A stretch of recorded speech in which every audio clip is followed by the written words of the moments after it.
Dobar dan, dobrodošli u još jednu moju epizodu. U današnjem videu ćemo raditi stilizaciju jednog te istog lika. Lika koji sam ja odabrao je Batman. I odabrao sam Batmana, nazvam zato što sam oduvek voleo Batmana i od kad sam bio mali, Batman bi bio najcool. I da, eto, ovdje možete vidjeti, počeo sam sa skicom olovkom, pa sam preko toga odmah krenuo da radim linerom i uglavnom uzeo sam neku standardnu pozu i dao detalje po želji kako šta. Nisam imao problema ovdje toliko zato što je Batman crn, jel da? Pa nisam morao baš da obraćam pažnju koji deo crtam prvo, pa sam tako mogu naknadno i da dodajem detalje. Kod crtanja crnih karaktera jedini problem je kako održati formu, odnosno kako, ako je sve crno, jel da, mi ne možemo vidjeti kog je ono zapravo oblika u trodimenzionalnom prostoru, vidimo samo tu taj 2D oblik neki. Pa sam se ovdje odlučio za neki neko malo slabije senčenje, šrafiranje, kako bih naglasio te neke forme i 3D oblike. Ovo senčenje na prvoj slici mogu biti malo bolje odrađeno, ali nisam htio da gubim puno vremena na tome. Dobro, drugi stil je bio, prvo mi je bilo u glavi nešto tipa Tim Burton Batman. Pa sam tako krenuo sa tim uvrnutim linijama, tankim linijama, izduženim likovima, onda pravim, ali zapravo malo iskrivljenim linijama. I malo kasnije sam se i vratio na ovaj dizajn da ga malo popravim. Sljedeći je bio neki, kako da kažem, chibi, debeli, cartoon Batman. I nazvao mi je tako prirodno došao, mali debeli s malim nogama, tako su uglavnom ti chibi.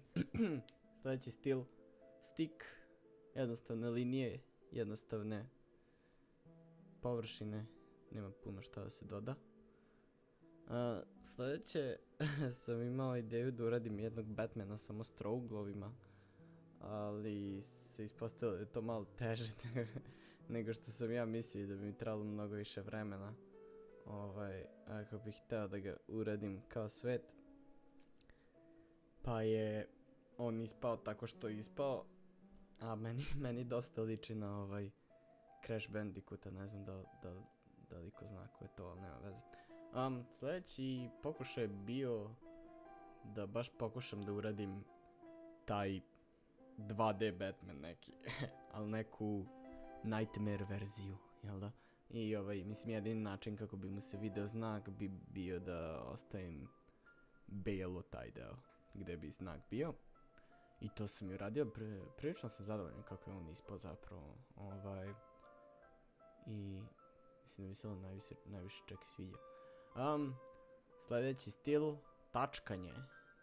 Tu nije toliko stil drugačiji što se tiče forme, oblika, izgleda i načina, dobro načina jest. Od toga kako izgleda po obliku drugačije od ostalih, nego se više razlikuje taj neki način crtanja, jel da? Ja inače jako volim da tačkam, to me dosta smiruje, opušta. I tako kad krenem da tačkam nekako, ne znam, ne treba mi ni skica, ne treba mi ništa, jednostavno dok tačkam gledam gde će koji deo da ide, ako mi se ne sviđa kako izgleda, ali ako ga podesim s par tačaka i tako, Zato i dosta volim to tačkanje.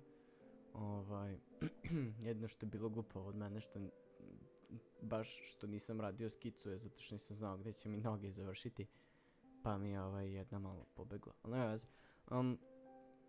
Sad ovdje me isto mislim da bi jako puno vremena oduzelo kad bi ceo plašt utačkavao u crno, pa sam samo te neke prijelome, te, kako se to kaže, gužvanja, sam malo naglasio i ostavio sam dosta svetlo taj deo, a inače bi bio dosta crnji, ali dobro, šta sad. Dosta bi se zapravo svidjelo i kako je i ovo ispao stilizovano, mada i dalje mislim da je onaj jednostavni Nightmare Batman bolji malo. I ovdje gdje mi je ostalo mesta na papiru sam bio kao šta bi mogao, aj neku cool pozu da smestim i odlučio sam se za tu, mislim ovo je više vremenski noir, to se zove kao noir, kao to je taj neki period 1910. 20. 30. u New Yorku kad su ljudi svi išli u frakovima i šeširima, izgledali kao detektivi. I ja sam ovdje napravio nekog Batmana sa cool šeširom koji izgleda kao da je Batman, ali zapravo jeste Batman, ali ali nema masku, nego sam ima šešir koji ima tako 2 špica. I tako isšrafirao sam ga i ispao je tako kao što je ispao. To izgleda ovako. Nadam se da će vam se svidjeti. I to je to. Poz!